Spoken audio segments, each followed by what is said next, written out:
हर हर प्रदोष के महादेव। समय महाराज पर, जी ने बहुत सुंदर उससे कथा सुनाई पहले है, पूरी सुनिए। लक्ष्मी और दरिद्रता फिर भ्रमण पर निकलती है।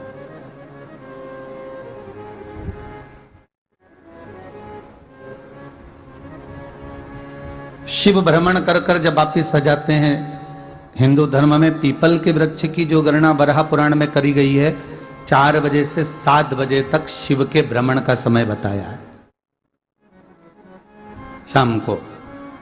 तो 7 बजे से लेकर फिर रात्रि 9 बजे तक लक्ष्मी और दरिद्रता फिर भ्रमण पर जाती। इनका एक समय निश्चित है महाराज, भ्रमण कर कर आ जाना। अब इस बीच में जब लक्ष्मी और दरिद्रता दोनों निकल कर जा रही हैं, तो दोनों एक भाव रख कर जाती हैं कि आज हमको कहां प्रवेश करना।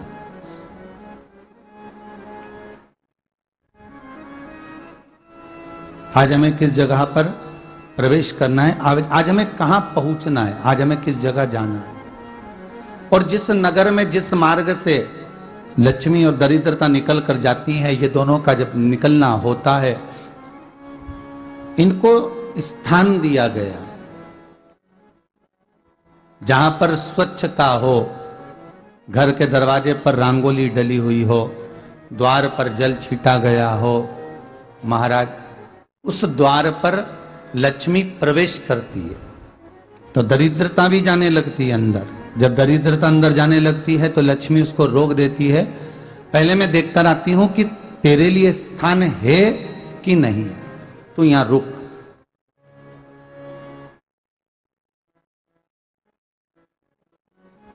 कुछ देर तक दरिद्रता बाहर खड़ी रहती है और लक्ष्मी जी की बड़ी बहन जब दरिद्रता बार बार अंदर जाने का प्रयास करती है तो लक्ष्मी जी कहती हैं, जीजी तू इतनी बड़ी होकर तुझे मालूम है तू तेरा सम्मान होना चाहिए, आदर होना चाहिए, और तू अंदर चली जा और कोई तेरा सम्मान ना करे तो कितना बुरा लगेगा, इसलिए तू बाहर खड़ी रहे, मैं अभी आई। अंदर जाती है और जब लक्ष्मी जी भ्रमण कर लेती हैं, अंदर प्रवेश कर कर आती हैं, और प्रवेश कर कर आती हैं तो दरिद्रता पूछती है चले अंदर। तो लक्ष्मी जी कहती हैं, तुझे मालूम नहीं है क्या जीजी कि जिस घर में मैं प्रवेश कर जाती हूं उस घर में फिर दरिद्रता नहीं जा सकती, क्योंकि यह तेरा वचन था, ये तेरा वचन था। अपन दोनों का जब मंगल विवाह हुआ था, मेरा विवाह जब नारायण के साथ में हुआ और तुम्हारा विवाह जब दुस्साह मुनि के साथ हुआ, दरिद्रता का विवाह दुस्साह मुनि के साथ हुआ, जब अपना दोनों का विवाह हुआ था तो अपन दोनों ने एक वादा करा था कि जिस घर में लक्ष्मी प्रवेश कर जाएगी उस दिन फिर दरिद्रता नहीं जाएगी, और जिस घर में दरिद्रता प्रवेश कर जाएगी उस घर में फिर लक्ष्मी नहीं जाएगी। अब जब मैं अंदर देख कर आ गई हूं तो तू अंदर नहीं जा सकती, अर्थात लक्ष्मी के चरण जिस घर में पड़ गए उस घर में फिर दरिद्रता प्रवेश नहीं कर रही। चलते चलते फिर दरिद्रता ने देखा और लक्ष्मी जी इसको लेकर गई, और लक्ष्मी जी ने देखा कि इसके दरवाजे पर जल नहीं छीटा गया, इसके दरवाजे पर ना रंगोली डली है, इसका द्वार साफ नहीं हुआ है,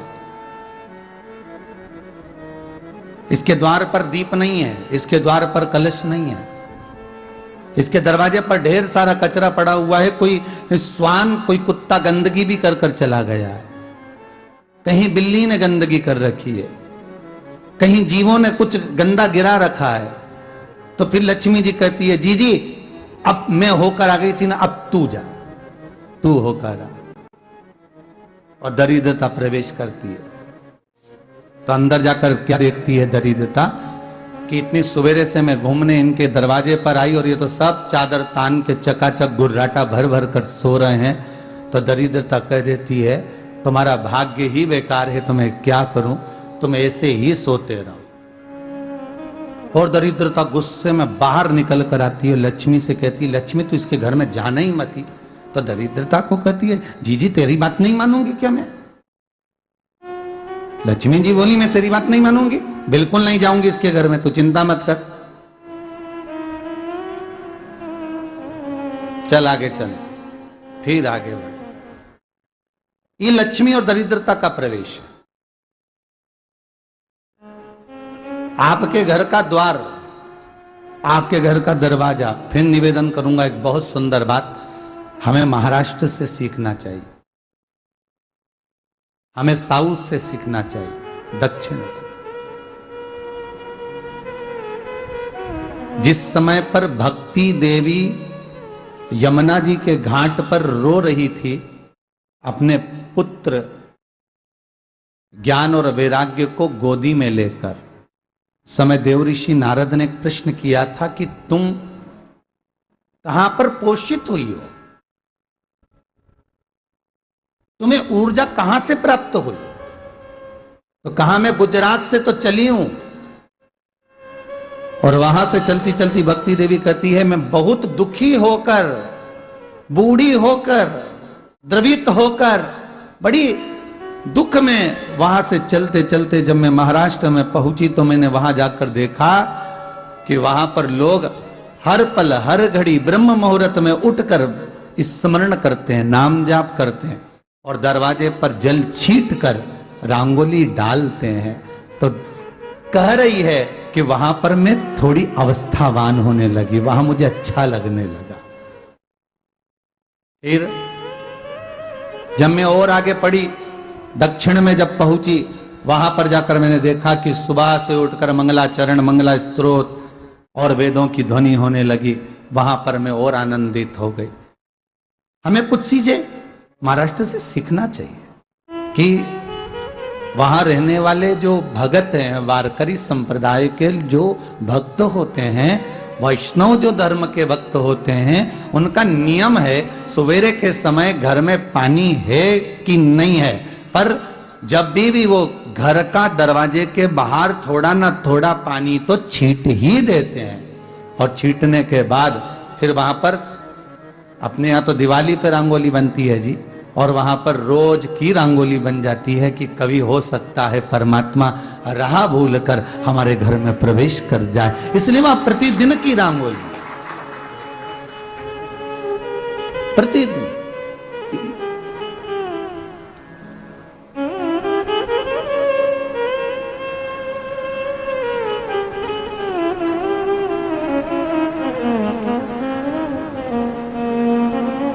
हमें सीखना चाहिए थोड़ा सा। आज के जमाने में तो बहू अपने कमरे की झाड़ू लगा ले, वो ही बहुत बड़ी बात है। हो खड़ी खड़ी बहू ये देखती रहेगी कि नौकरानी सही से झाड़ू लगा रही, वहां से लगा के लाओ, इधर से हेड के ले जाओ, वहां से कचरा सोरो, वहां से पोछा लगाओ।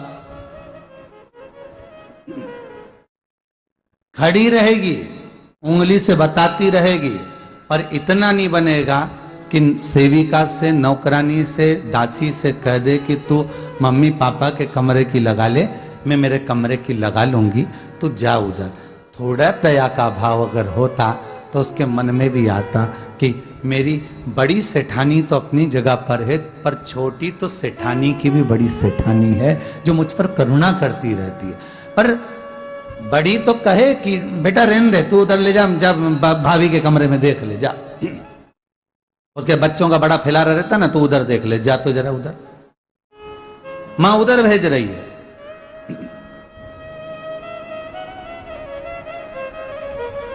थोड़ा सेवा का भाव हमारे भीतर हो। और एक निवेदन तो हमेशा करा है और अब आज भी करता हूं, पूरे घर की सफाई करवाओ, पूरे घर में तुम पोछा झाड़ू जो चाहे करवाओ, मना नहीं है, पर एक निवेदन है, रसोई घर के अंदर बहू और बेटी ही जाकर भोजन बनाए तो अन्नपूर्णा सदा कृपा करती है महाराज। बहू और बेटी ही।